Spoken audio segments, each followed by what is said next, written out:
Hello, and welcome back again to the Wizard Staff. I am your host, Guy. And I'm Blake. And today we have a very, very special guest. Wow. One of my closest friends and fellow comrades when it comes to children's card games, Ethan. Thanks. I don't know how I feel about that intro, but should I go in? Yeah. Should I go into this mic? So Ethan was our first subscriber. I kind of forced him to watch the videos every other week. But Ethan's been with me since the beginning of playing Yu-Gi-Oh! And so has Blake, of course. But yeah, Ethan, so why don't you tell us a little bit about how you got yourselves into the game? You got me into the game, actually. I was completely content with playing the same Yu-Gi-Oh! Deck I've played since I was 10 years old. And then you were like, let's play Magic. And then I was like, okay. And then I dropped $60 on a commander deck. Yeah, okay. I do remember that a little. Yeah. But that's okay. I'm enjoying it. It's a fun game. It's fine. What would you say your favorite play style is in either Yu-Gi-Oh! Or Magic? Because they are kind of different, and I know that you have two different styles for each. Or you have one style, I guess, for Yu-Gi-Oh! I have one style for each. That's true. I usually buy one deck and stick with it. I play Heroes on Yu-Gi-Oh!, it's all about like fusions and comboing off the fusions, and that's pretty fun. And then Magic, I've only bought the Vampire Commander deck, and I've just been like upgrading that since I got it. Do you have a favorite memory from either of these games, or would you say that you prefer one over the other? I feel like I prefer Yu-Gi-Oh! Just because I grew up with it, like I know it inside out. My favorite memory would have to be when we went to that tournament on Valentine's Day, and you got beat by that Bobby. Remember Bobby? Bobby, yeah, he's a short ginger kid. Yeah. He's like 12. Oh, yeah. He beat your ass. Yeah, he's an actual child who plays an actual child's card game. That's true. We also, we went back a year later, and Bobby hit puberty, and he was like, I mean, his voice was deeper than both of ours. He grew at least 6 inches. He was a big boy. Yeah. Could he have beat you guys up? I could have taken Bobby. Full disclosure, I would have beat Bobby's ass. Well, you beat him that year, didn't you? Yeah, the second time that I saw Bobby, I beat him. I beat his ass in a children's card game. I sought him out. You did. Remember, because I was like, "Ooh, I wonder if Bobby's here." We scoped him. We scoped him, and we were just like, "Oh, there's Bobby." And I went up to him and I casually was just like, "Hey, Bobby." Well, I don't think I said his name because I wasn't trying to be weird. And I was just like, "Hey, if you got a free moment, me and my friend would like to play with you." And he was like, "Okay." And he didn't recognize me. And when he came over and I started playing, I secretly revealed to him that I was the guy that he beat back at the last tournament. So have you seen You held a grudge for an entire year. Yeah, what's Old Boy? Old Boy's that movie with it was like a Korean movie or something, and then I think Mark Wahlberg was in the American version, but it's like, you did something to me when we were kids, so when we were older I made you like fuck your daughter, and he reveals it like immediately, like at a weird spot. That was what I thought of. You old boy Bobby. Like, you didn't make him fuck his daughter, but you kicked his ass, and I was proud of you. Because I have the original defeat on video. Oh, yeah, we don't need to bring that up again. We can put it at the end of the podcast. No, we don't need to. I'll send you the file, Blake. Blake doesn't do any of the editing. He just kind of talks. It's okay. I'm just here for the comedy. Okay. Yeah. So... It's my interview over. No. What would you say your favorite card is from both Magic and Yu-Gi-Oh? I don't really have a favorite Magic card, I don't think, because I'm not like into it enough. I like Edgar Markov is like the only card that I know by name. Because it's my commander. So I think that one's my favorite in Magic. And then I like Flaming Wingman in Yu-Gi-Oh! That's like a go-to for me. Even though it's bad, like I still use it. Isn't that a vanilla monster? Bad. No, it has a piercing. It was like the first monster to have piercing. Okay. It's the one with it's Jaden's first fusion in the GX where it's like the green guy and he has like the dragon arm? Oh yeah, I remember now. It's a fusion. Yeah. Okay. Yeah. Blake, Okay. what's your favorite Yu-Gi-Oh card? It would definitely have to be Neptibus, the Atlantean Prince. That's your favorite? Yeah. What is it? Neptibus, the Atlantean Prince. Yeah, Blake's a merman kind of guy. That's not how you. All right. Yeah, well, I'll show you later. Yeah, show me later. I don't know if I can spell that one. Easily for me though, it's Blue Eyes White Dragon because like that's my favorite archetype. So Blake's a merman, Ethan's a hero guy, and I'm a Blue Eyes White Dragon kind of guy. And we're gonna get into more about that during this podcast about comparing Magic and Yu-Gi-Oh, two of the most popular children's card games that grown men play. Before I get into that, though, I do want to give a huge shout-out to our recent spike in Twitter followers. Woo! Over the last week, even, we've gone from 0 to 40, which, like, is incredible. Good job, Just guys. the amount of response that we've been getting. A huge shout-out to Trapexium, Zebex, Pappy Popper, and EDH Academy for kind of being some of the first people to reach out, kind of give me some pointers, and even, like, kind of get me to know more about the Magic content community because it's much larger than I thought. And, you know, creating a Commander podcast, I was like, oh, well, there's like 2 other big ones. And then I guess we're like the small guys, but no, there's so many more. And I highly recommend anyone who really wants to try and expand their knowledge on the game of Commander to reach out to them or listen to their podcast as well.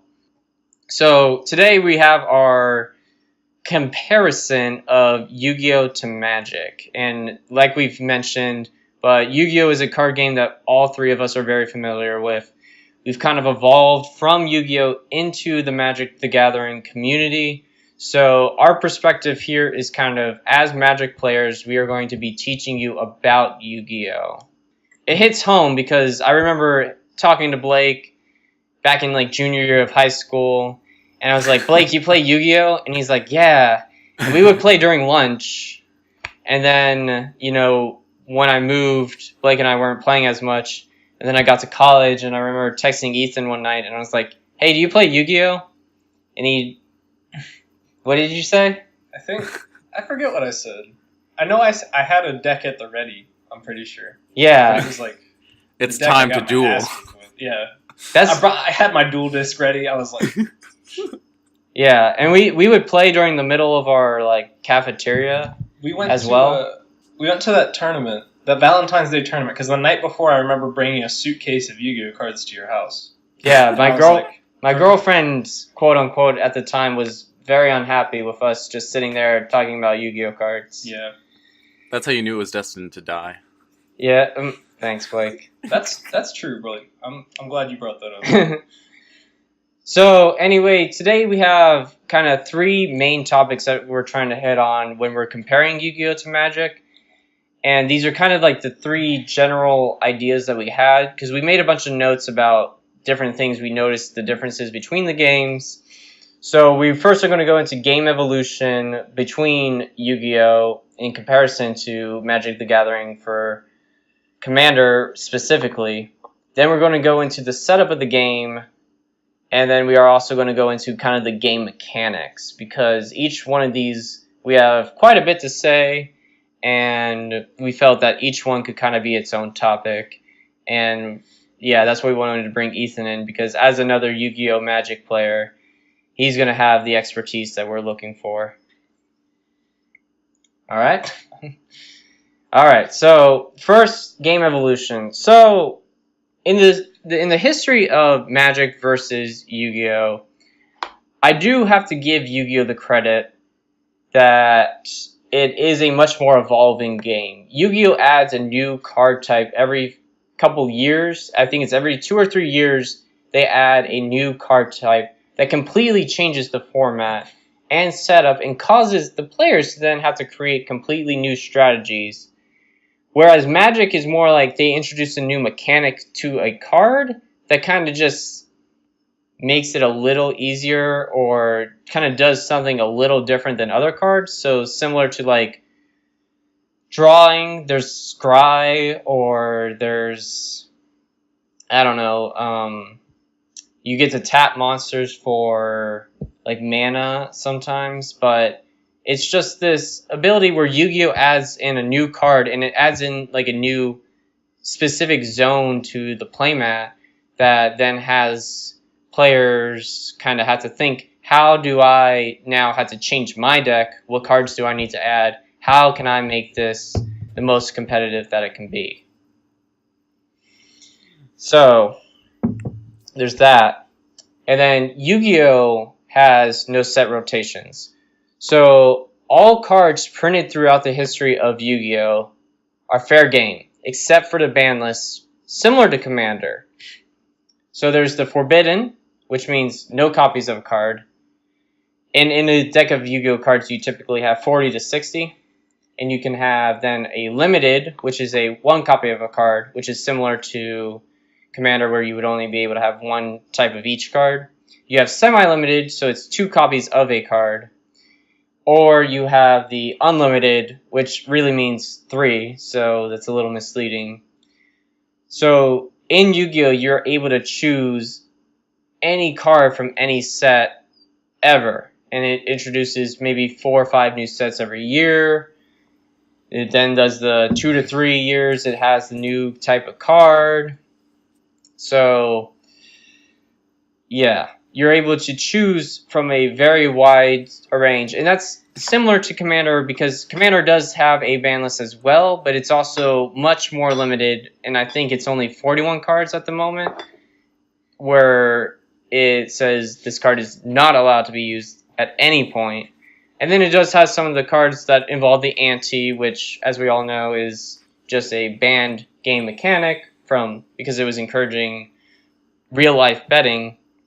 There was the conspiracy and some of the uncards. Though Commander is also is meant to be a casual format, so the ban list doesn't mean too much in the sense of, if I was playing a game with Ethan, Blake, and myself, and I had, let's say, a banned card, and I was like, hey guys, are you okay with me playing this? They would probably say... No? No, just because it's you, guy. No. Oh, okay. Well, I guess, yeah, my play style is, like, I like to be very aggressive, and I do not like other people having fun. Right. So maybe they wouldn't let me play. But the idea... Okay, this was a terrible example because I brought myself into this. But that I would... If I had, let's say... If I was playing with other friends... I don't have other friends who play Magic. Who am I kidding? So, if there was someone else out there who played and wanted to use a banned card, and their friends were okay with it, then that's kind of the idea of Commander, is that it's very kitchen table, and each game can be, changed, and if then the friends are really like, oh, well, no, this card is actually super broken, we don't want you using it, then the friend has to respect that idea. Okay. So, one thing different between Yu-Gi-Oh! And Magic that is probably kind of a surprise, because when people try to understand Magic, a lot of times they're like, oh, this is very confusing, but Yu-Gi-Oh cards are typically 100 times more difficult to actually understand. Oh yeah, oh my god.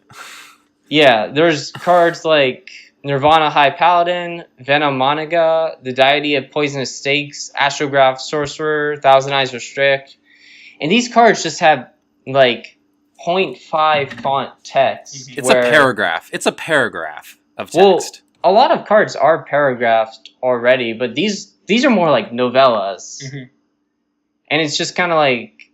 Ethan, you even kind of played a Relinquished deck for a while, which I did, and it was confusing. I think that's why I quit playing, because we had a hard time, deciphering what actually happened when I used these cards. Yeah. And even when we were looking up, right before we started, the new Elemental Hero card, that had, a novella, and it was, banish all cards face down when it leaves the field. I don't know what that means. I barely understand how to play the game as it is, so... Right. And so as we read that, we came up with like 3 or 4 different possibilities of what that could mean. But Yu-Gi-Oh is just like so much text into a card, and I don't think that when you have that much text, it makes it like effective in playing the game because you want to then read all of it afterwards. And so you kind of have to abbreviate things, and it just doesn't make things fun. Whereas Magic has kind of like key words that you know what that means.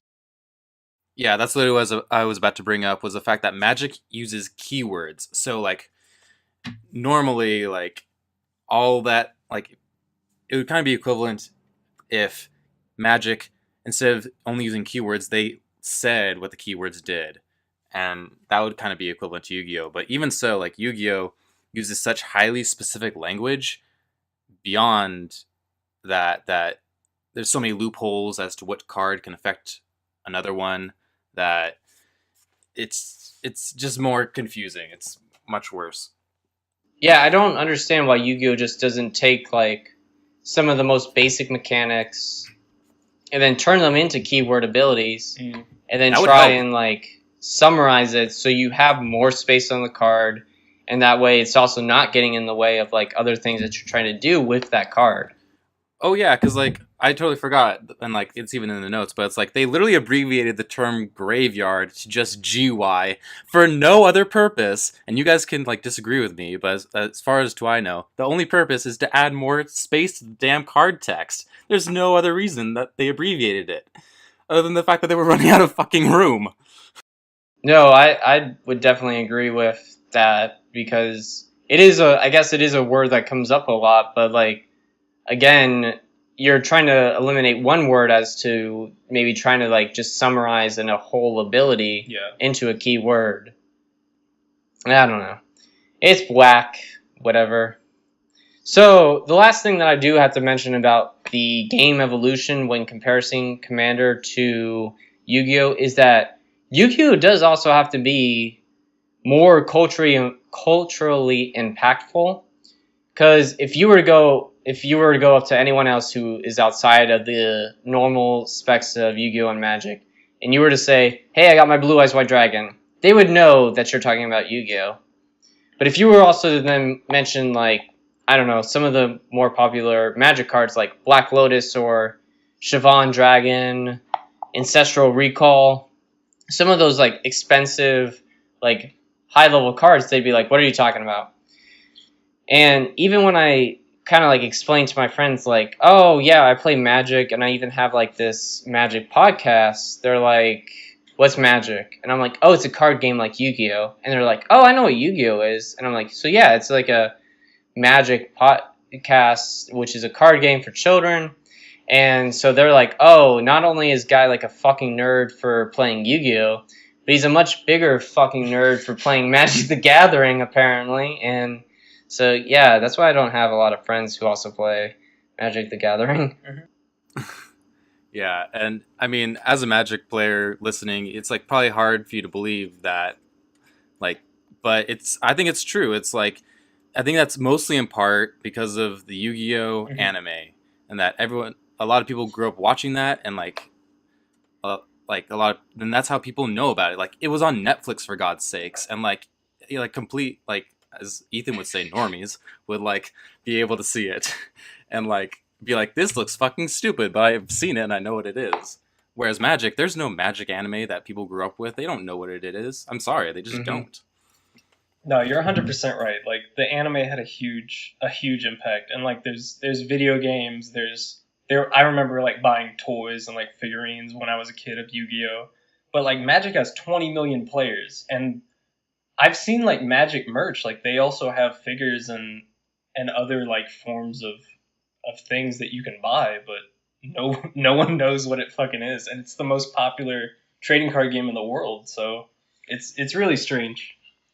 I do want to say, like, maybe to the downfall of Magic is they're not using the merchandise into the way that Yu-Gi-Oh's used its merchandise, where if you have a dual disc, you're using that to elevate the game as to, well, elevate, quote unquote, because you just look much more nerdy holding a dual disc.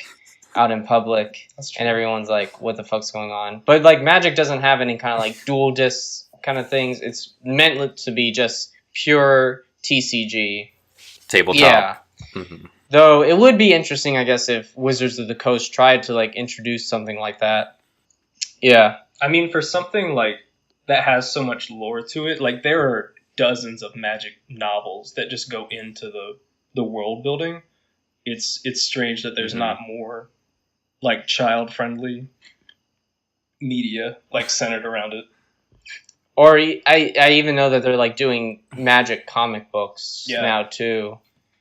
And they're doing like them about specific like planeswalkers, and they're just trying to really like it in comparison to like there is an anime and there's a manga of Yu-Gi-Oh! And Magic does have that kind of like same kind of like story building world telling, but it's not utilizing it as well as Yu-Gi-Oh! Is. It's not then translating that into a TV show or like as making it as well known so that people then can become emotionally invested. As well, I guess I don't know how many people were like super emotionally invested into Yu-Gi-Oh! Because how much could you be? I was. Okay. I gave a shit. Heart of the cards. Well, yeah, okay. But it's not using it into the same kind of advantage that Yu-Gi-Oh! Has. So that's kind of the main reason of comparison of game evolution is that we are very well aware that Yu-Gi-Oh!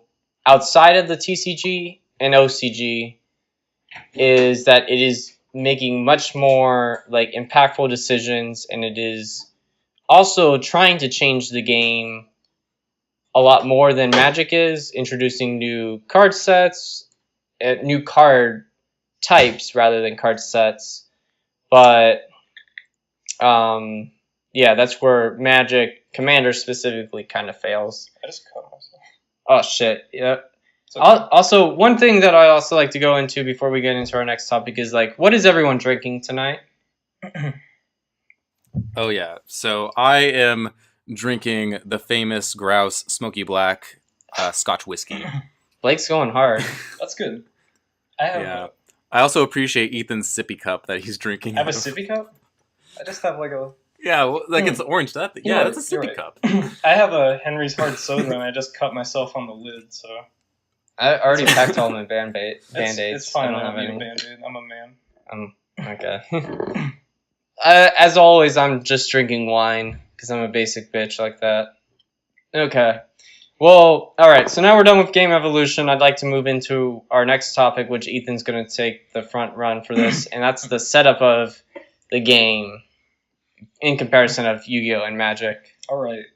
I apologize in advance. I'm not as versed in Magic, to be honest. Like, I'm pretty basic. I only have one deck so far, so you'll have to bear with me. Like, we're novices here too. Like, we mess up all the time. We don't know what the fuck we're talking about, yet we're making a podcast. So you fit right in, honestly.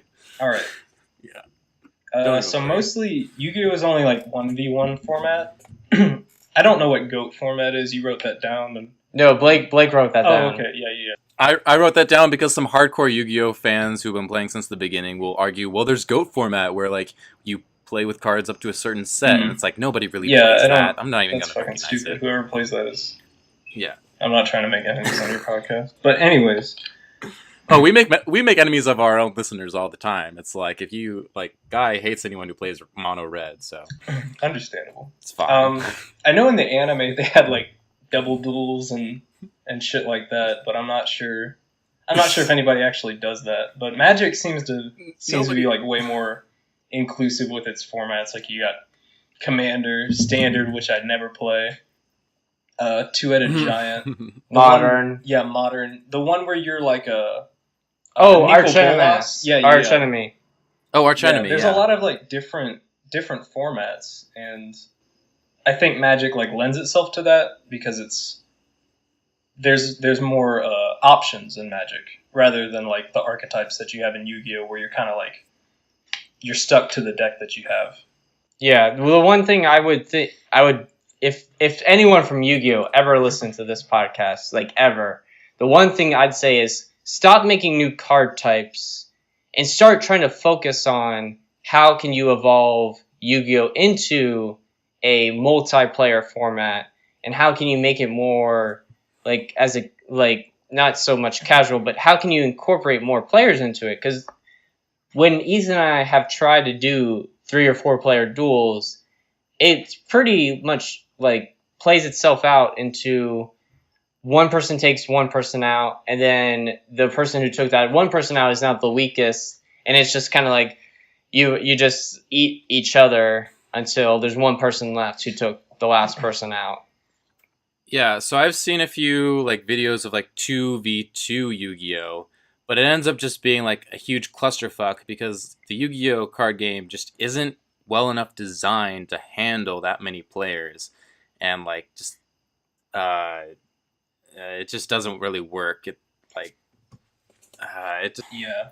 Also, Magic has like a disadvantage where it has to think more about like when they develop a new card that has like a certain effect, they have to think about like how does this affect all the play styles, whereas in Yu-Gi-Oh they can just like really hone into the 1v1 format. So I think that's like Because a card in Commander could be like Soul Ring, easily the best card in Commander. right.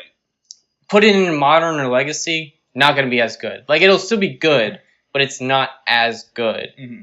Like, Soul Ring being the staple in Commander. Like, that's just an example. Or Cyclonic Rift, I guess.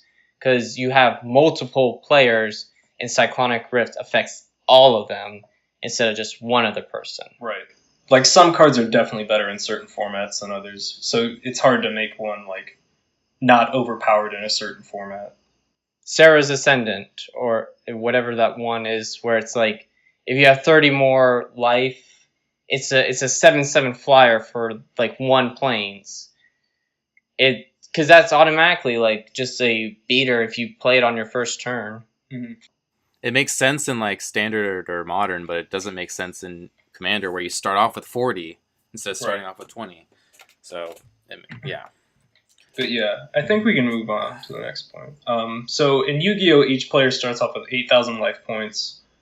Yu-Gi-Oh monsters usually range somewhere between like 1,000 and 3,000 attack points, so it takes like,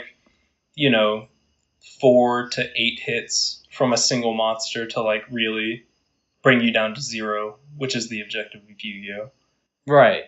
Like Blue Eyes is a big monster in Yu-Gi-Oh. It's the highest attacking normal monster, I believe. Yeah, it's the highest vanilla normal monster. Or it might be tied with something else, but I don't think Konami would also try and like stomp on that ground because it already is kind of like one of the most iconic. Iconic cards. And Magic is kind of the same way, especially Commander. Like you got 40 life points.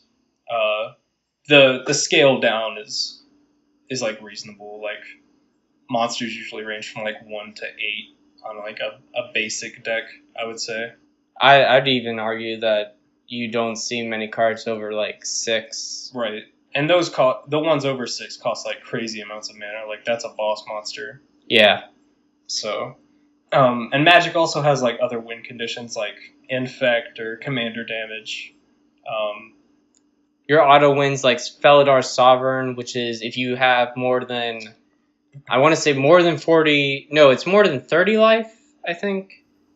At the beginning of your next turn or next upkeep, you win the game, which would be like crazy for Commander because obviously you're going to have more than, if you're able to play that so early and you play that down, then you're like, oh, hey, I'm going to win next turn. But then that also paints like a huge target on your back that, oh, everyone's going to want to beat up on Guy now because he's playing this one Felidar Sovereign. Yeah, so what we're saying is in Magic there's lots of ways to like kill your opponent, but I think we can all, like, you guys can chime in, but like I think we can all agree that Yu-Gi-Oh is much more linear. It's almost always you win by beating face, by like attacking the crap out of your opponent and making them go from 8,000 to 0. And very very rarely in Yu-Gi-Oh do you find like winning via auto wins or some Mhm. other mechanic. It's almost always beating face. I mean, there are other win conditions in Yu-Gi-Oh! Like, you got obvious ones like Exodia, which for those who don't know, I don't know who doesn't know, but like, if you draw all 5 pieces of Exodia, you win the duel automatically. If you play Destiny board, you win in 5 turns, pretty much, if you have your board set up correctly. There's even like, the one that comes to mind is Victory Dragon, the card that if you attack an opponent's life points and bring them to 0 with a direct attack with that card, you win the match immediately, which doesn't mean you win the game. It means you win the 2 out of 3 regardless. Yeah. Yeah, so even if you had like 1 out of, if it was like, oh, I want to play you, you've already won 2, but let's go a third one, and if you win with Victory Dragon, you then win. It's Right. not, it doesn't matter like how many more wins that other guy has, it's you win this match. Right. And it is banned in tournament play, so. All those cards that have the win the match effect Right. are banned in tournament play. Oh, do they? Damn it! I was about to say, guy, you've been playing Blue Eyes wrong this whole time. You need to summon your 3 Blue Eyes White Dragons, and instead of going to Blue Eyes Ultimate or some other thing, you need to sacrifice all of them to play Victory Dragon. Well, there is that one XYZ monster that is supposed to look like Blue Eyes. I don't even know what it's called, but it has like the same attack and defense points, and it has the idea of, oh, if you hit your opponent to 0, then yeah, you win the match. Yeah. Mhm. And there are like win the game opportunities too. Like you mentioned Venom Minga or whatever that one is, Mhm. where you have like 3 poison counters to win the match or to win the game. But Yeah, but almost no Right. one does those. Nobody uses those Definitely. auto wins. Everyone usually just and it's beats usually face. like it's not like a random thing that you can just put in your deck. Like you have to base your entire deck around those cards. Like it's something that you sacrifice the rest of your deck for. It's like, yeah, my black mono deck is meant to just be Infect, and I'm hitting people for Infect. Yeah. And even then, I'm not, if you're in a 4-player game, it's not even like I'm playing to win against 4 people. I'm playing to probably help someone else and like kill them, or I'm helping someone else to take one person out. And it's kind of meant to be more as I'm an assistant rather than I'm like the main guy who's gonna win with Infect. Yeah. And like using that example in Magic, like using Skithrix, you can kill someone via Infect, but you can also put in a backup strategy of like say Exsanguinate, where you drain everybody and you gain all that life and you win that way. Like there's that chance. Whereas with Yu-Gi-Oh, with these auto win conditions, you have to build your entire deck around that. There is no other way of like incorporating like a backup strategy. It is all in or nothing. Yeah. It is very linear that way. And it makes it really easy to like kill those decks. Like because Exodia is limited, Yeah. I'm pretty sure still. All pieces of Mm-hmm. Exodia are limited. Like if you banish a piece of Exodia, that deck is dead. Like You're fucked. You're done. You're fucked. So there's no other way to win. Whereas in Magic, like I feel like I almost always have an out in Magic. Like even if my main strategy doesn't work, there's still a way for me to win. if it's Yeah. a well-built deck. Right. For the most part, is if you built your deck correctly, you should have an answer to maybe 75% of solutions. Because there are some of those cards that, like Iona, if you are playing monocolor and you come up against Iona, you're fucked. Mhm. But there are at least cards that can answer to most solutions. Yeah. So Yu-Gi-Oh decks are usually 40 to 60 cards. Most are 40 just for like consistency's sake. Because I know before the 60 card limit was in, I went to a tournament once and this dude had like 3 deck boxes for his deck. Like it was a foot tall deck, and he lost because his deck like he wasn't drawing the cards that he needed to draw. I don't know why he did that, but You're yeah, kidding it was, me. It was crazy. Like, But you draw 5 for the opening hand. Commander's a little bit crazy. It's like 100 cards. Which sounds like a lot. Yeah, but really, like, if a lot of cards in Magic do the same thing, so you have a bit more consistency than if you were to make a 100 card Yu-Gi-Oh deck with the same rules. But when you have Commander, though, you do have you're kind of looking for cards that do the same thing, though they're not all quite the same thing. Right. Like, my black deck, I'm looking for cards that are just trying to do Infect. But then I do have like some other cards, but not all these same cards in Infect are doing quite the same thing. Do you guys remember going from Yu-Gi-Oh to Commander, where like Yu-Gi-Oh's like 40 cards, and then like you go to Commander, which is 100, and you're just like, oh my god, my hands aren't big enough. I can't shuffle this deck in my hand. And I don't know about you, but I've finally gotten to the point where it's like, oh yeah, I just really got to spread my hands, but I can do the whole deck. Yeah. I remember complaining, be like, "This deck's too big. This is bullshit." And now it's like, I've gotten used to it. I had to buy like a new deck case and everything. It was, I fucking hate Magic. I don't know why I'm on this podcast. Yeah, I remember when Blake bought me the Dragon Commander Precon and sent it to me, and I just like picked it up into my hand, and I was like, "This is thick." And then I sleeved everything because you need to like sleeve everything, God. and I was like, holy shit, this just got like twice as big. And it's heavy. Like, for a deck of cards that I'm supposed to play with? God damn it. You can hit someone over the head with it. Almost, yeah.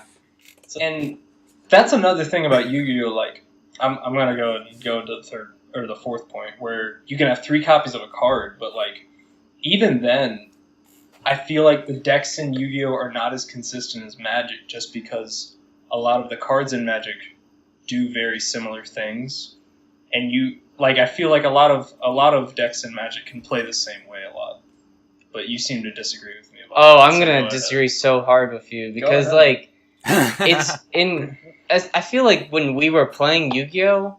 It was like whoever drew into their like powerful combo piece, like if I drew Sage with Eyes of Blue, I was able to then boom, boom, boom, boom, and then I have 3 Blue Eyes White Dragons out on the field, and you're in a worse position. And it was whoever drew into that faster.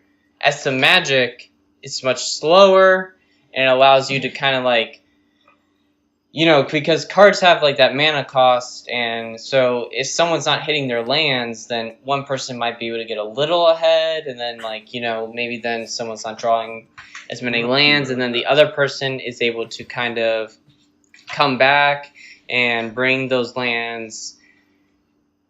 Who was behind is now able to bring those lands to the table, and then he is able to kind of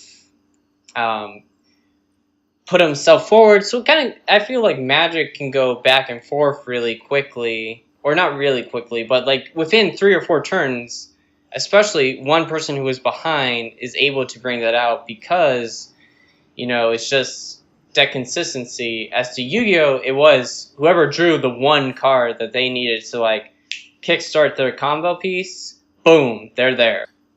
Yeah, like I'm gonna agree with Guy, just because in Yu-Gi-Oh! You only get 3 copies of a card instead of 4 copies of a card. But again, it's like Yu-Gi-Oh! Is much faster, where if you draw into your combo piece, you're able to just filter through your like entire deck. You're gonna be able to draw way more than like even I'm gonna compare it to like more competitive Magic formats, but like you're able to draw more, you're able to search more, you're able to establish a board state much more quickly. And I don't want to get off to a tangent on to why Guy and I began to hate Yu-Gi-Oh! Where it's like just too fast that you don't get to have any fun, but that's kind of what happens. It's like Yu-Gi-Oh! Is just so fast, even with only 3 copies of a card instead of 4, that's like whoever draws into their extender combo piece just kind of goes off and wins. So, yeah, because like in Magic, some of the most powerful cards that are able to search, they're typically $40 to $50. Like, they're the cards that, if you do want to play competitively, you're going to need those cards, and you're going to need them to make your deck run faster. As to Yu-Gi-Oh!, if you have 3 copies of one card that's able to filter through your deck faster, and those are the cards, the ones that are able to filter through your deck. They're the ones that are going to be able to make your deck, faster and much more competitive, quote unquote. Yeah, I think part of the reason I think Magic seems more consistent at face value, because I do agree with you that like if you draw into your combo piece in Yu-Gi-Oh, you win the game. It's very consistent. But I think part of the reason that it feels like Magic is more consistent is because like playing with a commander usually means like you're trying to optimize your deck based on your commander's ability. So like if I'm playing your Jace deck, your one strategy usually is to mill me, and you can do that with a lot of different cards in that deck. You know, I think the one problem with you bringing up the Jace deck in specific is I built that to be a competitive Magic deck. Like, that is meant to win by turn 4, 5, 6. That is a competitive commander deck, whereas like casual commander is like, I want to play for an hour and a half. And you going up against a 1v1 competitive commander deck, it's meant to just blaze through more quicker. Even with your infect deck, I feel like it's the same sort of thing. Like, your one strategy is to infect me, and usually Skithrix or whatever it's called is the card that you want to get out, so you can do that the fastest. That, I guess, maybe But infect is also like a very like early aggro strategy, especially in 1v1. But so I think all the examples you're bringing up, I'm sorry, Ethan, but are just really bad examples. I mean, yeah. I think, well, for Ethan, like, we have to give him credit that the only time that he's really playing Commander is with me. We haven't gone to many, like, multiplayer Commander games. And I keep telling you guys, we will do that. We really only play in the 1v1 format. So right. My perspective is a little skewed. I'll give you that. Yes, because I think during September we need to go to kind of some of the more more casual like gameplays that some of our LGS have, and are able to kind of see the different variants of what it's like to play instead of 1v1. And now we're in a 1v1v1v1, because that's a huge, and like, I did build my Jace deck to be optimal in that format as well, but like I've said, Skithrix would not do well because I would become immediately the target, because they're like, oh, he's playing Infect, we're going to kill him because he can easily kill us much quicker than anyone else here. That's true. Are we on the next point? Do you guys feel good? Yeah, we can move on to the very last point. So Yu-Gi-Oh! Can only have 5 creatures on board and 5 spell and traps. You can buff this a little bit with Link Monsters. I don't play Link Monsters because I think they're bullshit, but we'll go ahead and skip that part. And usually there's not a limit in Magic as far as I know. Like, you can swarm the board with like infinite copies of, what's that card?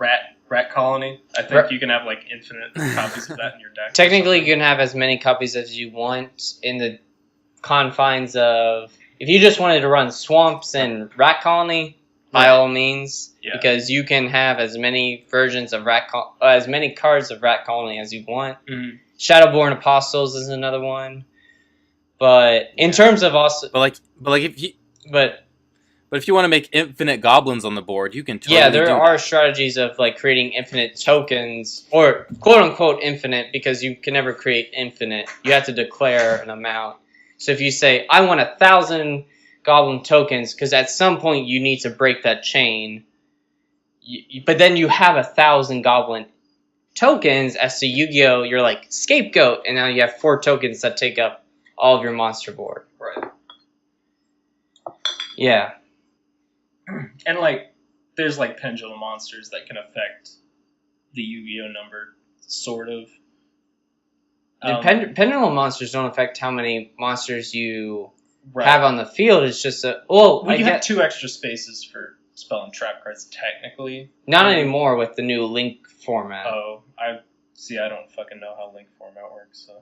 Yeah, Link format kind of... Back in the day, when pendulums were the new thing, it just added 2 more. When pendulums were the thing that Ethan and I hated, because... And Blake probably too, because we didn't understand this new format of cards. They were bitch cards. They were, No, it's just because even when they died, you could like reset your pendulum scale and summon them all back. Right. That's why I was fucking pissed. Yeah. So, and then link format hit, and we're just like, oh, we're not learning this shit. well, they then nerfed the pendulums to make links. They overpowered link monsters to make them to where you have to play link monsters basically to be competitive. Yeah. And that's kind of the thing then with the game evolution is when you introduce this new card type, that becomes the most powerful card type because it has the least amount of cards to it. So like to answer, like this that you introduce Synchro is now the best. You introduce Link is now the best. You introduce like any new card of that variety, that's going to be the new best because then there's so few answers to it. Arguably. Yeah, and there's so few like options to go because Decode Talker and Firewall Dragon were like the thing when Link monsters became like an official card type, and everyone ran those because those were the best, and there was no answer to them, essentially. Yeah. Like now they're kind of obsolete. Like now there's Borlo Dragon and like better Link monsters, but it's like. Yeah. But by the time also we get to like in 2 to 3 years, or I guess in maybe 2 years, when Link monsters are kind of, they've been established, they're going to be like, well, here's the new type of card, and then Link monsters are going to be like fucked because they're no longer as relevant. Pendulum monsters are going to be stupid, and it's just going to be whatever this new card type they've introduced as the card. They also always this might be a little obvious, but like in the anime, with each new series of the anime, they always promote the new type of card. Like that's what the main character uses. That's what the coolest cards are in. Like you have to use this card type to be cool in Yu-Gi-Oh! As a child, from a child's point of view, or just competitive. Yeah. Cool and competitive. Yeah, it's definitely like that marketing perspective of whatever the anime or like the manga has introduced. I don't even know if like the manga really keeps up with. I'm not sure. I don't think it then that doesn't matter. So whatever the anime is doing is also meant to be just because Yu-Gi-Oh! Yeah, I guess Yu-Gi-Oh! Is more meant to be as a selling point rather than it is a formal card game like Magic. Right. Okay. So... All right, should we move on to the game mechanics? We're going to move on to our last category of the 3, game mechanics. Yeah, okay, so I'm going to take over on this one. So, we've already been talking for a while, but there's still, some more changes to, Yu-Gi-Oh! That there are with Magic. So, the very first one that we're going to talk about is the fact that there is no tap or untap mechanic in the game of Yu-Gi-Oh! And this can kind of get confusing, so I'm going to try and explain it as simply as possible. In Yu-Gi-Oh!, creatures either enter vertically in face-up attack position or horizontally face down defense position. So in Magic, the creatures are sort of like in this limbo state where they can either be in attack or defense, based on how you attack. But in Yu-Gi-Oh, you have to choose whether it's in attack or defense, and it does matter because also in Yu-Gi-Oh, all creatures basically have vigilance and haste. And I think if you're listening now as a Magic player, you're probably like, what the fuck kind of bullshit card game is this? Every creature has vigilance and haste? That's bullcrap. Well, unless if you play the creature on the very, very, very first turn, then you're not allowed to attack your opponent. It's not like you can play a card, then immediately attack if you're playing the first turn. Or main phase 2. Or main phase 2, that is correct. Yeah, but that's the only exception. But more or less, all creatures basically have vigilance and haste, and it's holy shit. So, how do I want to explain this? It's not set on the card anywhere. It's just that's just how it works. If you attack with a creature, it stays able to air quotes block the next turn, I guess. To further elaborate on this, I kind of need to talk about our next point. I'll explain this more, but in Yu-Gi-Oh, you have to kill an opponent's creatures before you can attack your opponent, which is the opposite of Magic. In Magic, you always attack the player, and the player then chooses what blocks what.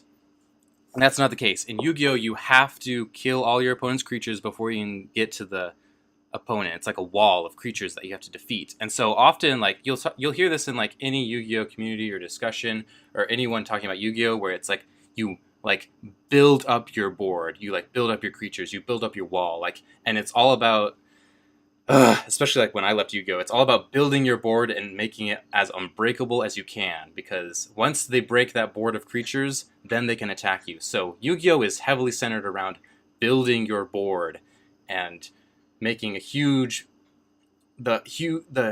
hugest 5 creatures that you possibly can, the most indestructible huge 5 creatures that you can. Yeah, and it's not also like you have a choice in Yu-Gi-Oh, because you're playing the 1v1 format 99.9% of the time, and you only have one opponent to choose, instead of Commander, where it's like, okay, well, Blake here has like a stupidly ridiculous board, and I don't want to attack him, so I'm just gonna like beat the shit out of Ethan. Yeah, no, you have to break the other person's board. That's your only other opponent, so it's like you can kind of understand how like power escalation in Yu-Gi-Oh works. It's like they constantly are having to make new cards that can beat the biggest new wall of creatures, and it's like, oh my god, the game's just so fast and power crept. It's like, that's why I left. But we're not going to get into that. Mm-hmm. We're going to move, so going back to our main topic, like, you have to kill your opponent's creatures before you can deal combat damage to the opponent. As the person attacking, you get to choose which of your attackers attacks into like attackers or blockers of your opponent, which is again the opposite of Magic.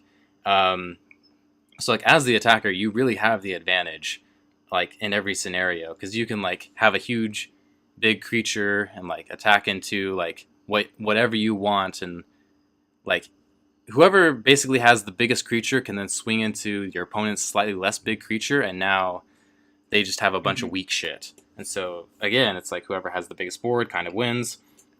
Debatable, not really.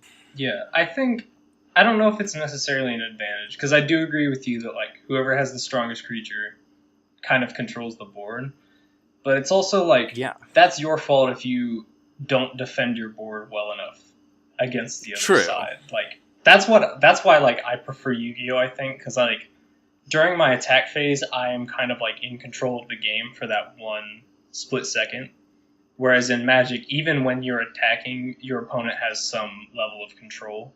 So, I don't want to pull a guy where I'm like, I don't want the other player to play at all. Like, I want to do everything on my turn. Can I use that phrase for the rest of my life? I don't want to pull a guy. I want it to be common vernacular, to be honest. But yeah. I don't know why you guys are picking on me so much. I mean, I know I don't want you guys to have fun or anything, but like... Because we both had to put up with your bullshit Avacyn deck. Avacyn isn't even the worst deck I have at this point. I know. Go ahead. Whatever. No, I don't have anything else to say about Avacyn. Okay, so we're going to move on to our next topic, which is Yu-Gi-Oh! Has an extra deck. And you're probably, as a Magic player, thinking, what the fuck are you talking about? Well, you have your main deck, right? But in Yu-Gi-Oh, you have this other deck right next to your other one that's also face down, and it has 15 cards in it. And it's like, imagine putting in like 15 of your best boss monsters you have, and if you meet their summoning conditions, you can summon them at any time. Like, if you meet the summoning requirements and you have the cards for it, or the resources, I should say, like, you can cast them, you can play them, you can use them. And this is something special in Yu-Gi-Oh that I don't think is really used in any other TCG. Yeah, it's definitely kind of goes off of Ethan's Elemental Heroes, because they are very much extra deck focused. They are mostly just boss monsters of you're trying to get out the summoning conditions for, I don't know, I don't even remember. We haven't played Yu-Gi-Oh in months for me to remember like what kind of cards you have. Masked Heroes. Yeah, the Masked Heroes, Flaming Bitchman, where you're getting him out, and now it's a boss monster, and I'm like, oh shit, that card is obviously the number one target that I need to focus on for Ethan. No, I like how Blake put it, where it's like 15 boss monsters that you have, because like I remember whenever we went to tournaments, like that's what I was scared of the most from the opponent. Like usually what they put on the field I could handle, but like whenever a monster came out of their extra deck, that's when like I knew I was fucked, because it always had like a crazy effect, or it had a huge amount of attack points to where like I couldn't deal with it with my normal monsters. Like I would also have to pull from my extra deck. It's kind of ridiculous. Moving on to like our next point, which is probably going to be the weirdest point for our listeners, is that Yu-Gi-Oh doesn't really have a mana mechanic. So let me try to explain this. So Yu-Gi-Oh doesn't have mana. It doesn't have lands where like you tap and like generate mana. It doesn't have artifacts that generate mana. Like the best comparison I have to kind of explain this is like Yu-Gi-Oh has like the star system. So basic Yu-Gi-Oh rules say a creature with 4 stars or less can be cast for free, one of those a turn. If a creature has 5 to 6 stars, it requires 1 monster to be tributed, like sacrificed, kind of, as like a cost to playing the card. If it's greater than 7 stars, it requires 2 monsters to be tributed. So those are the basic Yu-Gi-Oh rules. However, like the game is kind of like so power crept at this point that like that's not even relevant. Like you can special summon, you can fusion summon, you can synchro summon, you can do all these other things. But that's kind of like the basic rule, where the stars are kind of like what you look as to what the casting cost, like the cost of making the card is. And like oftentimes Yu-Gi-Oh cards will say in the text, in addition, like the summoning requirements that need to be met in order to make this huge powerful card. Like, yeah, it might have like a bunch of stars, but like it'll also say in the description of the paragraph of text a bunch of other things that you need to do, like a specific board state or a certain number of spellcasters or a certain type of card in order to summon this thing. Yeah, I definitely know in at least my Blue Eyes deck, Ethan just gave me a look, even though none of you can kind of see his face, but Ethan gave me a look because I know in the Blue Eyes White Dragon deck, you're inherently running these copies of Blue Eyes White Dragon that just need to be summoned if you have a Blue Eyes White Dragon in your hand, and that just totally like goes around this idea of the star system, and it's like, oh, you have another Blue Eyes White Dragon in your hand? Please play this like super powerful beater monster. And even this beater monster will have like some extra effect that just makes it broken. It does. And it is broken. Everyone hate on the Blue Eyes player. So it's this idea that like Magic is inherently slower because of this mana mechanic, and allows for bigger playoffs when Yu-Gi-Oh is about whoever can draw their first combo is the one who gets off and then has this huge lead. Like if I were to draw a Blue Eyes White Dragon and then my 3 alternatives, because I can only have 3, and Blake has no response, or if Ethan has no response for 3 turns, it's just like me playing 1 beater, 1 beater, 1 beater every turn for 3 turns, and then that's just so fucked up because I can easily then kill Ethan or Blake for that reason. I know a common phrase that was used between us when we played Yu-Gi-Oh was like, when we drew our first hands, one of us would always say, "You're fucking losing this turn," because one of us would draw like the perfect hand, and no matter what the opponent's hand would have or would be, there would be no response to it. Like you could one turn so easily in that game. The phrase was like, "You're dead turn 1." Well, you're dead next turn. Yeah. Like it would be so fast, and Yeah, and so again, I don't really want to get into like why we left Yu-Gi-Oh, but this is why we left Yu-Gi-Oh. It's where like determining based on what your opening hand was like, yeah, you're pretty much fucked. Like you're not gonna have any answers to this incredible board I'm about to establish. Fuck you and your stupid cards. Yeah, it's kind of interesting if Ethan and I played a game, or if Blake and I played a game, and neither of us said that on our first turn. Like if I didn't say, "Yeah, you're fucked next turn," or if Blake didn't say, "Yeah, you're fucked next turn," then that could probably mean that we could go like 2 or 3 turns, kind of like, just in this casual. Wow, 2 or 3 turns. 2 or 3 turns. What a long and exciting game we have set up to play. No, yeah, because definitely in like Magic, you have at least 2 or 3 turns before you're like playing anything like noteworthy, at least. And I don't think we really have a note for it, but like you can sideboard cards in Yu-Gi-Oh! Just like how you can sideboard 15 cards in Magic. You can do that, but still, like, that doesn't change the fact of what we just said, where not really. Ethan and I actually kind of looked into this before we did the podcast, but actually it's typically 10. For Commander. For Commander, at least, where you're sideboarding like an extra deck, or not an extra deck, a side deck. Because there were the cards, like I know there's that Eldrazi that's like, it's a 10 mana cost, but then for like 15 or 20 mana of its abilities, you can play that, and it's like throw in as many of your cards from out of play that you have, and that pretty much means play your whole side deck. And so there is this idea that you can have cards in between your matches, but also Commander is one of those formats that's supposed to take, like Ethan and I, guilty of playing 1v1, and that's like a 15 to 20 minute game at the longest. Mm-hmm. Commander is meant to be like an hour to an hour and a half, 2 hours even, where it's just this like fucking like catastrophe, and anyone can like have this like chance of winning.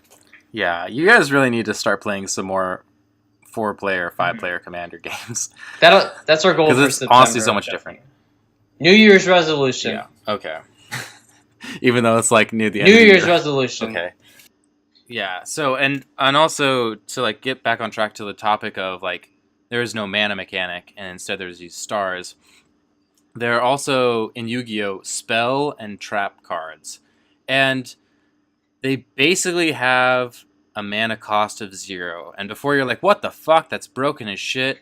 It's like, yes, but like sometimes the magic or trap, either the spell or trap cards have like certain requirements set in the text, and that's their like required cost, or they're just not as powerful, debatably, as magic, instants, and sorcery.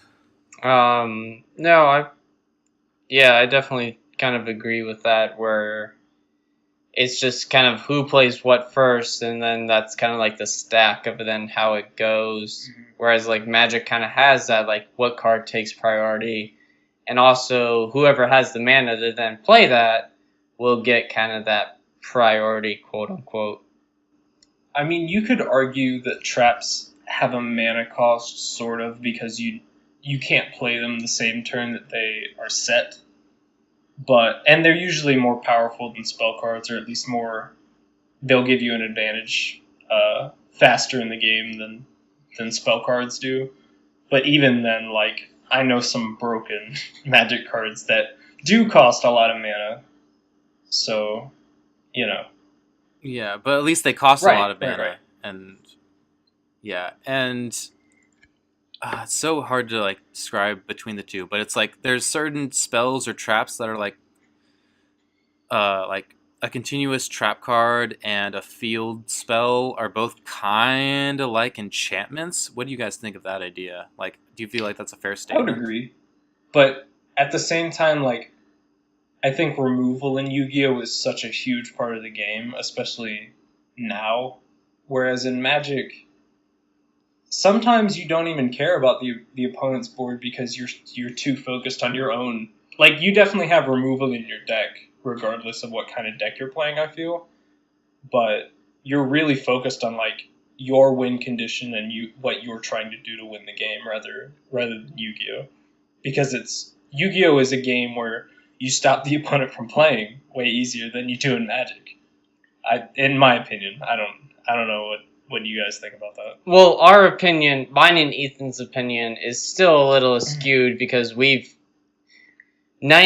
of our games have been 1v1. We have had some not great experiences playing with outside of the 1v1, but that's also because those people were super dicks and that's true. We hate them. When we went to tournaments, even like it was crazy how for Yu-Gi-Oh. Right, for Yu-Gi-Oh. People would like get you in infinite combos and like just control the board within like turn 2 or 3. Like it was insane how quickly the game would turn to something where it wasn't even a game anymore because you couldn't do anything. It's a hard knock life for us. It's not even like a hard knock life, to be honest. It's just it's a pay to win. We've picked this life for us. Well, I picked this life for Ethan. Yeah, that's true. Guys. Yeah. Sorry we've drugged you into this like terrible It's okay. hellscape. It's like I was like I got into this and I drug Guy in with me and now Guy's so dragging Blake is you. the person I have I'm to sure. blame. Yeah, Blake's the person you have to Okay. blame. I'm sorry for all No, this shit. this is not blame the No, Blake this is hour. blame the Blake hour because so many more times than it Fuck. is blame the Blake hour, it's blame Guy hour. So for once, Blake, please give me this hour where we can blame you instead of me. I fucking hate you, Blake. You're the worst. Fuck you. This is the first time we're That's meeting, by the true. way, and fuck you. We're good friends now, Blake. I feel like Yeah. I feel like we have the mutual hatred that is going Yeah. up against Guy, so we at least have that in common. That's all you need, really. The blame the Blake hour didn't seem to last an hour. It was more like a It good didn't 30 last. seconds. I turned the tides real fast. Yeah. Yeah. Okay. All you need is a hatred for Guy. Da, da, da, da, da, da. Blake, is there anything else that you need to say about the game mechanics? Magic is inherently slower due to the fact that you have like mana, like land mechanics, and like in Magic that this allows for like bigger payoffs for when you do cast bigger spells. Because again, like what we said, Yu-Gi-Oh is all about whoever can draw their first combo piece and go off and get a huge lead and huge board. That's kind of all I have to say. Okay. Yeah, Yeah. because now we Um, have our I guess- tangent section. Yeah, we're gonna go off on like quick tangents on like all of our like one topic as to like what we're all gonna like bitch Yeah, about. so each of us did have a small tangent, whether it was about Magic, Yu-Gi-Oh, or maybe both. But we each have our own little tangent that we want to bitch about for a moment. And so if Blake's done, we're going to just go right into that. Alright, so I'm going to start us off with my tangent. And so I do want to say, if you're playing Magic the Gathering is definitely a better investment over Yu-Gi-Oh! Cards remain their relevant value and their relevance in the Commander format, at least, as to where Yu-Gi-Oh! If it's just one format, and this is the one card that is, the meta, quote-unquote, at the moment, it's going to stay that meta. So, sorry, let me clarify. If you buy a card in Yu-Gi-Oh! That is quote-unquote meta, and it's $30 at the moment, and you would need 3 of those cards, so let's say it's $30, so you're spending $90 on 3 expensive sets. You then get to use that for maybe a year at most, before it's no longer meta, and you just then lost value on those cards, because they reprint the cards, and it becomes $2. And you're like, well, why the fuck did I just pay $30 for this card when I should have paid, $2 a year later and made my deck just as good, but no longer is it good in a meta. Whereas Magic, I have bought cards for maybe $40, $50, which which sounds like a lot, and I know that sounds like a lot. It's so much money. But no, but you don't understand, because some of those cards have now gone up to like over $100. And I just made the investment of spending $40 to $50, and now I have $100 to $150 that I could sell, but I could also keep. But they are, since staples, they will always be good in this format. Do you want to give an example so it's like easier for people to kind of Yes, I will give an example because I know the perfect example. I spent $80 on Mana Crypt, which is a magic card, sorry. Ethan just gave me this look. I spent $80 on this card, which is probably the most I've ever spent on a card. No, I take that back.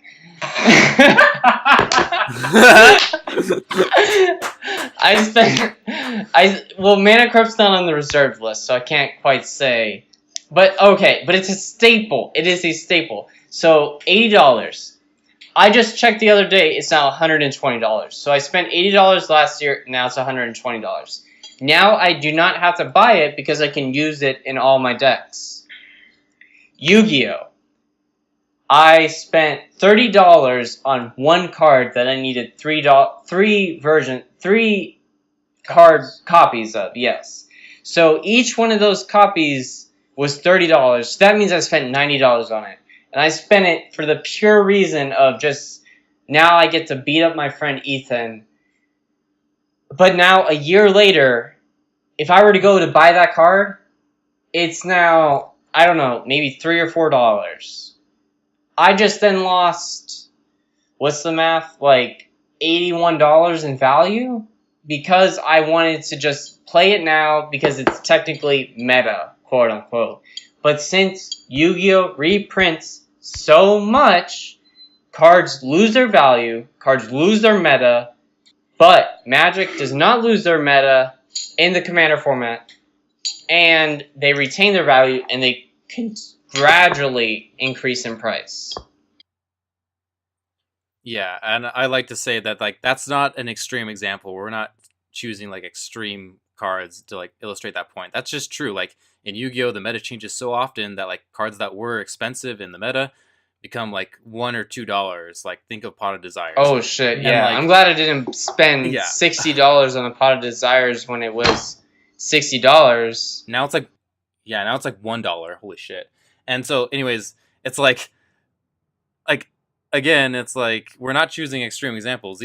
This commonly happens. Yu-Gi-Oh is such a fast meta that like what was meta and was $60 each card is like now $1 today, like a month later or 2 months later, and like with Commander Magic, it's much more of a stable price market. Yes, for Commander. Mm-hmm. Yeah. Let us be clear that Commander, modern and standard. Yes, not so much. Because modern and standard cards, they're it's very similar to Yu-Gi-Oh, where their price fluctuates so much. But with Commander, you buy a card, you know it's a good Commander card. Okay. Quick interlude, quick interjection. Sorry, like Magic, Standard, and I think Standard specifically. Like even though there's a set rotation, like the meta from the set rotation still lasts longer than a Yu-Gi-Oh meta, and so that like the market in Magic card prices is still more stable, even in the most highly rotative format. Yeah. Are you guys saying that my copy of Feral Imp, I can't sell it for $30 now? Are you joking me? I've held on to that card for fucking 12 years. I bet you if we looked up that card, and I might look it up while Blake's talking at the moment, but I bet you Feral Imp is maybe worth $4 to $5. No, I bet it's like 4 cents. I'm gonna be pissed. We're looking it up now. Did you buy like $25? 10 cents? Bullshit!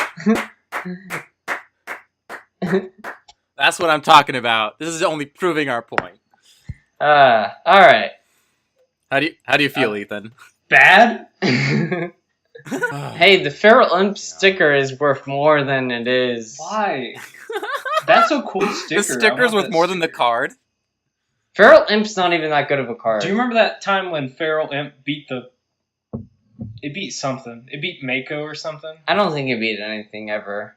I don't know why you were like, oh, Feral Imp's gonna be the card that I need. Giant Soldier of Stone. Giant Soldier of Stone is like the worst card ever. Shut your fucking mouth. It can attack the moon. Yeah, it can break the moon and make the water I feel like oceans fall. your audience won't get my obscure Yu-Gi-Oh references. Yeah, I was about to say, like, I'm sorry if, like, you're a Magic player and you're trying to... What does Pot of Greed do? Let me tell you what Pot of Greed does. I feel like any Magic player would still know what Pot of Greed does. I would agree. I'm not going to do it. I don't think so. I believe in the everyone's in their own intelligence of your world. audience. Quick, I don't. like, going back to, like, being Yu-Gi-Oh's more culturally impactful, there is a whole complete series of abridged comedy version of Yu-Gi-Oh! That even if you weren't into Yu-Gi-Oh! You could watch. You don't even need to know what the show's about, and you think it's funny. It's so fucking funny. Yeah, it's so funny, but there's still nothing about Magic where it has this secondary audience that even, like, if you weren't playing the game, you wouldn't know what it's about. I'm a little upset because I feel like I drank far more than you two. I drank like a whole bottle of wine. Okay, well, you guys need to step it up. I'm just an alcoholic. Blake is an alcoholic. It's okay. We're gonna be good friends, Blake, I feel. Yeah. Do your tangent. I've heard some stories about you two going to the bars and you having some fun times. Blake, go on your tangent. Okay, I'm gonna go on my tangent, which is like, okay, remember when I was like, oh, Yu-Gi-Oh! Text is 100 times more difficult to understand than Well, I Magic said text? that. I will defend that. Okay, well, I need to say that now, because I was the one who wrote it. Like, I will defend that to my last breath. I don't care how complicated you think Magic is. Like, Yu-Gi-Oh! Text is bullshit.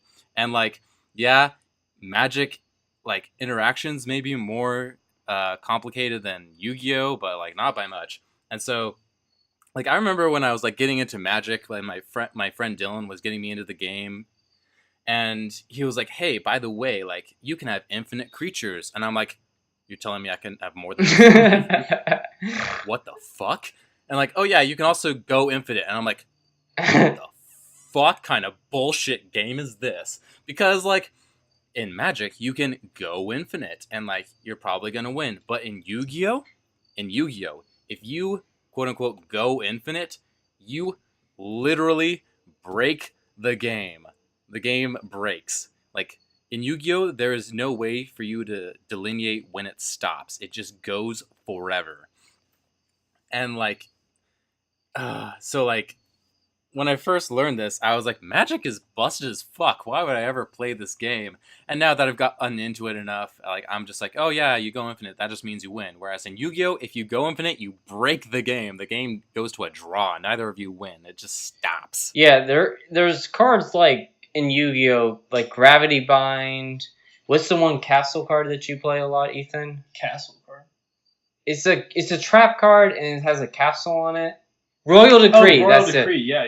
It's these cards that if you don't have an answer to, and if your opponent also happens to be playing them, you both play those cards. You've locked the game for both sides, and it's automatically this draw because neither of you are able to play any kind of response, and you're not going to be able to say, hey, I have this response to Royal Decree, Gravity Bind, because you've locked yourselves for each side and you're not able to like do anything. And yeah, that would be the one like bullshit card that I think Ethan plays the most is Royal Decree, because I don't have any response to that, and I'm like, fuck, whenever he plays it, I know I've already lost.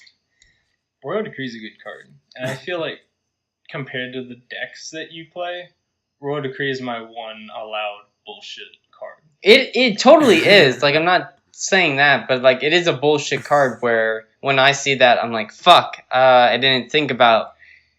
Because, again, when you have this 40 to 60 card limit, you limit yourselves of like how you can respond to so many cards. Right. And that goes back to like how important removal is.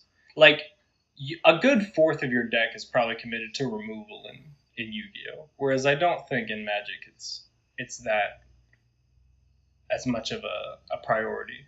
It is a priority, but it's a priority, but like you could have one or two, and then you can disrupt the other Magic board, and then you're able to like kind of continue as long as you're able to watch what your opponent's doing.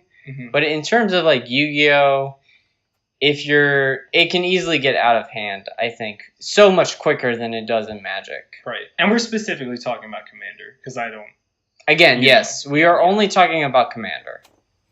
Because we're not knowledgeable yet enough about modern or standard. I don't even know what Yu-Gi-Oh you just said. I don't even know what modern or standard means.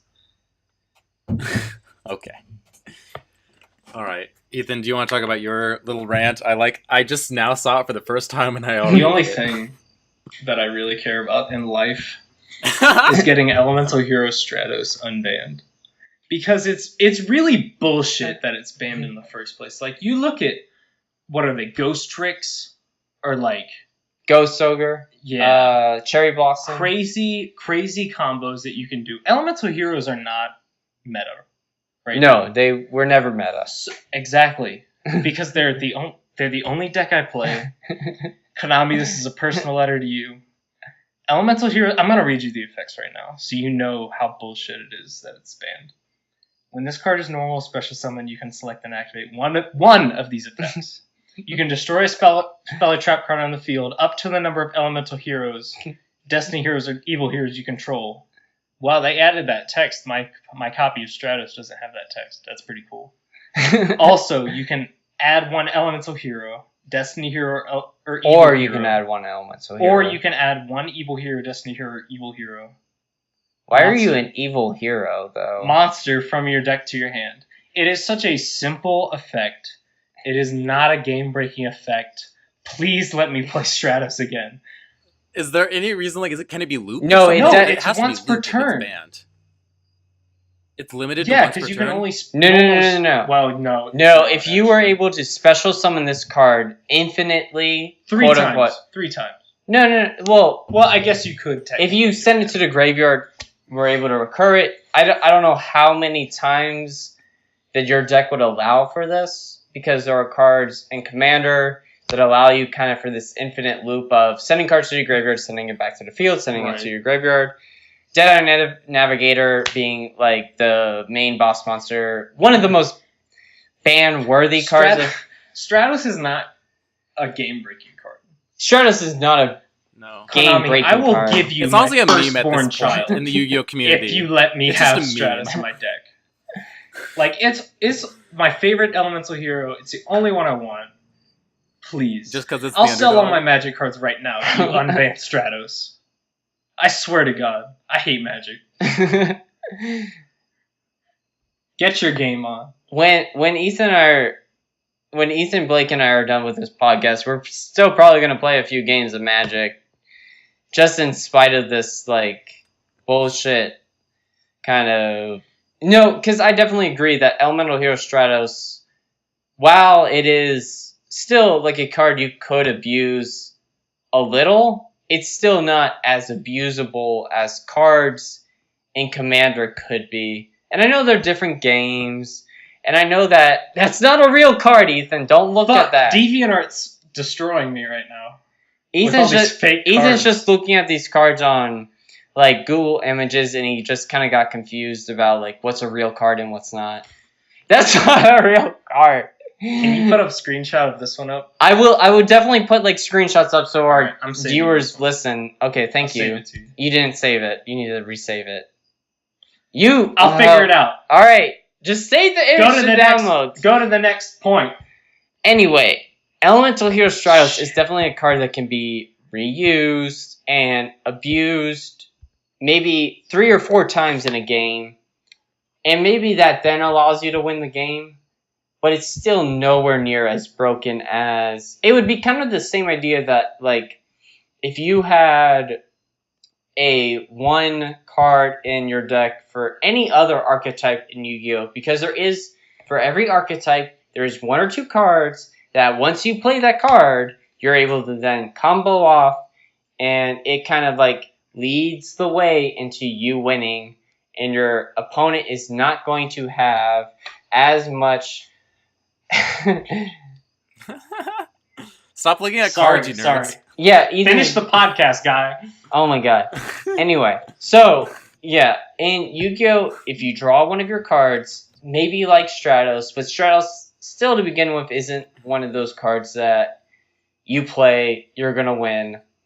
But in Yu-Gi-Oh, in Magic, there are definitely those cards like Dead-Eye Navigator, and if you were to play like Palinchron, Snapcaster Mage, or I don't know, I'm trying to think of the cards that Peregrine Drake, yes. I'm thinking of all the cards in my Jace deck, to be honest, because I know that I play all of these combo cards, and they do break the game. But it's this idea of once you've played this combo, you're definitely going to win. As to where if you were to play Stratos, you might win, or at least you're segueing into maybe victory. Just for people to be aware. I guess, yeah, you're right. People do need to be aware of this issue if they're outside of... Write your local legislator about the banning of Stratos. Free Please. Stratos. Hashtag free Stratos. If anything, Stratos should be like semi-limited, in my opinion. Unlimited. If I can't have a deck of 50 Stratos cards... That's not what unlimited means. Konami? It's not worth it. That's not what unlimited means. Konami? Make it happen. Alright. Go. So we'll talk more about Yu-Gi-Oh! In our future Magic episodes, because we can't... Blake and I cannot help but subconsciously kind of compare these two games.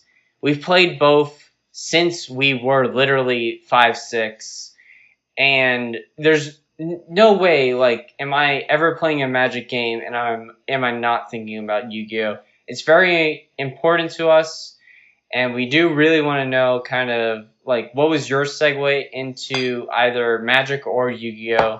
Whether it's similar to us where you started playing as Yu-Gi-Oh, you kind of then got into this idea that, oh shit, I'm kind of getting into this repetitive bullshit, and I want something different. So you then went to Magic, or you were just like, oh, Magic's fun. Maybe there's other fun card games. So you tried Yu-Gi-Oh, and then you were like, oh, Yu-Gi-Oh's not as much fun. Because obviously it's not. At least in the Commander format. Ethan, you're just going to take that? It's your guys' podcast. I'm not going to fight with you about it, but like, if I had a choice, I would go back to Yu-Gi-Oh, I think. Just because of the nostalgia factor. Well, nostalgia only goes so far. But the link mechanic. Fuck the link mechanic. I'm a Magic player for life now. You literally just 10 seconds ago you said that you were like, I'll go back to Yu-Gi-Oh! But now you're like, well, fuck only you. if they unban Stratos. Well, only if they unban Stratos. Okay, well, I feel like you're going to have to wait at least another 2 or 3 years for that. Alright. Okay, so please leave a like and a comment if we have successfully corrupted you into never trying Yu-Gi-Oh! Or maybe we've corrupted you into never playing Magic, or got you to quit Magic, or vice versa. We've always kind of wanted to... Oh, I don't...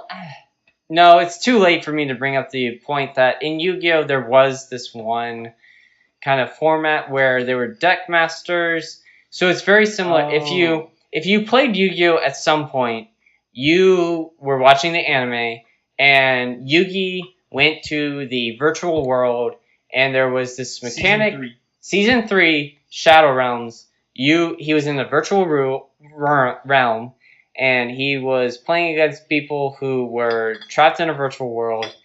And in those versions of the game, you had what was quote-unquote a deck master, which is very similar to Commander, where you have one card that you have access to. In Yu-Gi-Oh! Though, you kind of had to make sure your deck master never died, or else you lost. But in Commander, if your deck master, quote-unquote Commander, died, then you can just send it back to the command zone. But also, yeah. So there's this idea that there is kind of other formats of Yu-Gi-Oh!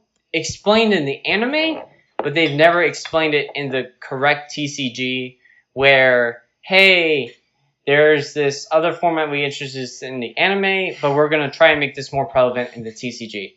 So it kind of works, but it also doesn't at the same time. Anyway. Yeah, I was about to say that, like, that's the anime, and if anyone's ever tried learning Yu-Gi-Oh from the anime, you're gonna be fucking disappointed. It makes no sense.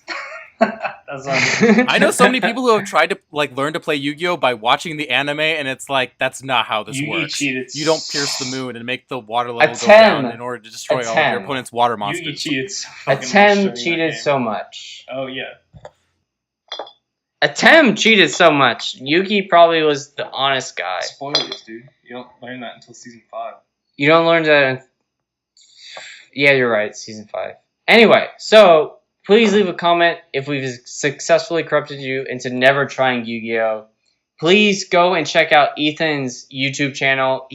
Among playing Magic and Yu-Gi-Oh, he's a great illustrator.